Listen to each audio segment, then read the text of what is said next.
저는 사실 언어, 수리, 영어는 다 맞았었습니다.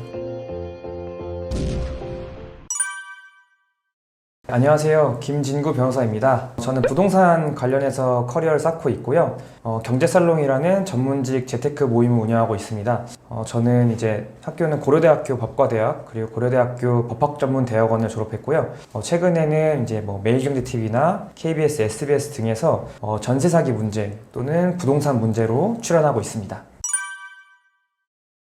좀 고등학교 때 생각을 하려면 좀 옛날 일이라서 고등학교 때 공부를 열심히 했는 기억이 있는데, 조금 몇 가지 팁을 좀 말씀을 드리자면은, 고등학교 때 이제 소위 말하는 언수회 위주로 공부를 했던 것 같습니다. 이제 언어, 수리, 영어 이렇게 제일 중요한 세 과목이잖아요. 그래서 그 부분을 가장 중점적으로 했고요. 과탐이나 사탐 이런 다양한 또 공부 방향이 있는데, 전 언수 위주로 공부를 했던 것 같습니다. 요즘엔 수학, 영어 다 중요한데요. 각자 보니까 강점이 있는 분야가 있는 것 같아요. 저 같은 경우는 이제 수리 영역에 항상 강점이 있었습니다.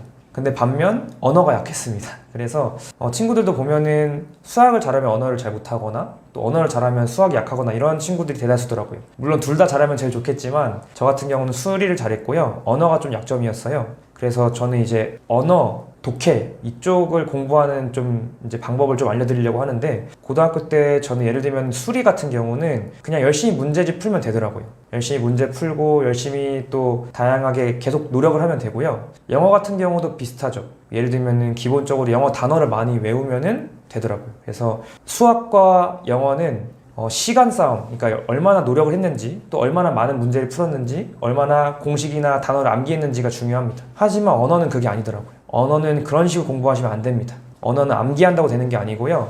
최근에도 수능 시험도 마찬가지죠. 언어 영역을 암기해서 푼다? 이런 경우는 없습니다. 언어는 암기가 아니라 독해력을 늘려야 되고요. 독해력을 늘리는 거는 책을 많이 읽어야 되는 것입니다. 저는 이제 공부 방법으로 책을 정말 많이 읽었어요. 아무리 문제를 풀어도 언어 영역은 효과가 없더라고요. 그래서 계속해서 책을 읽으려고 했고요. 책의 종류는 아무 상관이 없습니다. 과학책, 사회책 이런 거 전혀 상관이 없고, 차라리 소설책을 읽으세요. 무협지도 좋고 판타지 소설도 좋습니다. 이렇게 책을 계속 읽다 보면은 자연스럽게 독해력이 올라가고, 수능 시험을 볼 때 그냥 언어 지문이 엄청 빨리 읽힙니다. 그래서 독해력을 상승시키려면은 책을 많이 읽는 게 중요하고요. 저는 그래서 고등학교 때 언어 능력을 키우기 위해서 다양한 분야의 소설책, 여러 가지 책 자체를 많이 읽어왔습니다. 그게 그리 효과적이었습니다. 네, 옛날 얘기인데, 저는 사실 언어, 수리, 영어는 다 맞았었습니다. 그래서 저는 그거는 틀린 게 없었고요. 다만 사탐에서 좀 틀렸었습니다. 네. 네. 고등학교 공부량에 대해서 좀 말씀을 드릴게요. 고등학교 때는 이제 다 같이 공부를 열심히 하기도 했고, 저는 기숙사 고등학교를 나왔습니다. 그래서 쉽게 말하면은 기숙사에 다녔기 때문에 이동시간 같은 게 줄었어요. 그래서 또 먹고 자고 숙식을 다 거기서 해결했기 때문에 공부 시간을 많이 확보할 수 있었고, 그런데 시간으로 따지자면 하루에 10시간에서 12시간 정도 했던 것 같아요. 다시 말하면은 나머지 12시간 이상은 충분한 수면, 그리고 여러 가지 운동 활동, 취미 활동도 많이 했었거든요. 돌이켜보면은 그냥 계속해서 공부만 했던 친구들보다 본인의 취미나 운동을 같이 했던 친구들이 훨씬 더 공부를 잘했습니다. 저희 학교에서 이제 공부를 잘했던 친구들, 그래서 서울법대, 서울대 의대 등등 좋은 학교에 입학했던 친구들은 전부 다 고등학교 때도 공부만 잘했던 게 아니라 운동도 다 잘했던, 운동 축구, 농구 반 대표했던 친구들이거든요. 그래서 공부량은 좀 적었고, 상대적으로요. 제가 드리고 싶은 말씀은 공부량도 중요하지만 이제 꼭 저는 취미나 운동 같은 걸 같이 했으면 좋겠습니다. 그래서 고등학교 때 제일 중요했던 게 전 스트레스 관리거든요. 그래서 일단 공부만 하면 되는 게 아니라 어떻게 내 스트레스를 관리해서 운동이나 취미로 잘 풀어내고, 그 다음에 공부를 할 때 집중적으로 공부했던 친구들이 훨씬 더 좋은 결과가 있었던 것 같습니다. 부모님의 교육 방법을 생각하자면은 핵심은 저를 많이 믿어주신 것 같아요. 저는 이제 부모님 입장에서는 이제 아이에 대한 믿음이 제일 중요한 것 같습니다. 물론 그냥 무작정인 믿음보다도 아이가 어떻게 더 공부에 관심을 가지고 또 어떻게 더 열심히 할 수 있게끔 만드는 게 이제 부모님의 역할인데, 여러 가지 중에서 가장 중요한 게 믿음이 아닐까 싶습니다. 부모님이 저를 믿어주셨다는 것은 제가 이제 어떤 식으로 공부를 하고 또 어떻게 목표를 세우고, 또 예를 들면은 공부 시간과 취미 활동 시간에 나누는 거, 이런 거를 좀 제가 자율적으로 했던 것 같은데요. 그렇게 부모님이 믿어주심으로써 제가 얻을 수 있던 가장 큰 핵심 핵심 가치는 동기부여인 것 같아요.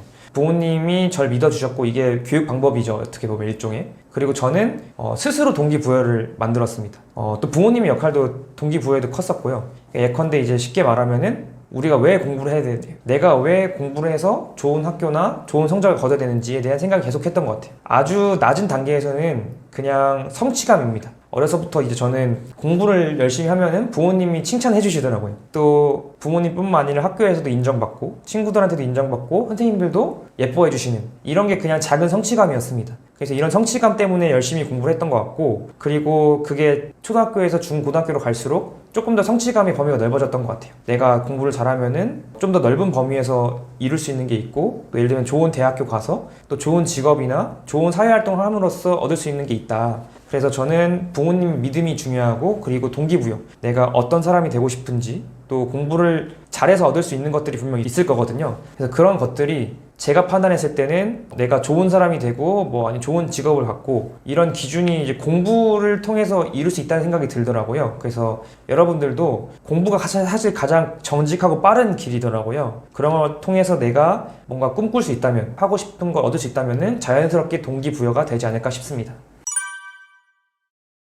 대학교에 입학을 하니까 또 완전 다른 세계더라고요. 이거는 이제 조금 진로에 대한 고민을 했다라고 보시면 되는데요. 진로에 대한 결정을 사실 저는 고등학교 때 끝마치지 못했습니다. 그리고 대부분이 많이 그러실 거예요. 고등학교 때까지는 그냥 사실은 좀 막연했었죠. 막연하게 좋은 대학교 가면은 뭔가 이루어지겠지 하는데 전혀 그런 게 없었고, 제가 법학과를 진학했지만 사실 제가 법조인의 꿈을 갖진 않았었습니다. 그래서 원래는 사실 제가 다른 꿈을 가졌었어요. 그러니까 꿈이라기보다는 부모님이 공무원이 되는 걸 원하셨습니다. 정확히 말하면 이제 고위공무원, 행정고시 시험 이런 거를 이제 원하셨었는데, 그냥 막연히 생각하다가 들어갔는데 다시 한번 저의 진로를 스스로 탐색해야겠더라고요. 제가 정말 공무원이 좋아하는 건지, 아니면은 법학과를 갔지만 여러 가지 공부를 하게 되거든요. 대학교 교양 과목으로 다양한 걸 들을 수 있는데, 이러면서 내가 진짜 원하는 직업이 뭔지, 그리고 정말 좋은 직업이 뭔지를 한번 생각하는 시간을 가졌습니다. 그런데 이제 그래서 저는 문과 대학교에 입학해서 사실은 정말 많은 교양 수업을 들었어요. 철학 수업도 들었고요, 정치 외교 수업, 그리고 경제학과 수업, 경영학과 수업, 여러 가지 또 인문학과 수업들을 다양하게 들었었습니다. 그리고 제일 재밌던 게 사실 저는 철학이랑 정치 외교 이쪽이 진짜 재밌었거든요. 이쪽은 정말 이제 사회의 모든 다양한 일을 공부하는 분야이고 조금 더 실천적인 느낌이 들었었습니다. 그리고 경제 경영학과도 저는 이제 재테크에도 관심이 많았었으니까 되게 좋았었는데, 문제는 재미가 있으면 있을수록 학문은 모호해지더라고요. 이제 철학과를 재밌게 들었지만 성적이 잘 안 나왔어요. 어떤 거를 써야지 답이 되는지 잘 모르겠었고, 정치외교도 마찬가지였습니다. 그나마 이제 경제 경영은 좀 답이 있었지만 모호함이 적고 조금 정답이 있는 게 저한테 맞다는 생각이 들었습니다. 그래야지 뭔가 학문의 길이 보이고, 내가 이렇게 공부하면 답이 나오니까요. 그래서 그렇게 여러 가지 수업을 듣다 보니까 결국에는 가장 저한테 맞고 답이 나오는 학문이 결국엔 법학이더라고요. 법학은 이제 판례를 계속 공부하게 되고요. 또 법에는 쉽게 말하면 승소와 패소가 있습니다. 이런 판례에 따라 또는 이런 법리에 따라서 어떻게 결론이 날지가 어느 정도 예측이 됩니다. 그래서 가장 조금 답이 나오고 조금 명확했던 학문이 저한테는 법학이었고요. 그래서 내가 이제 법학을 진로로 해야겠다 이런 생각을 대학교 거의 한 5, 6년 차에 접어들어서 결론이 내렸거든요. 그래서 대학교의 생활은 저의 어떤 진로를 고민하고 또 어떤 학문이 맞는지를 탐색하는 시간이었던 것 같습니다.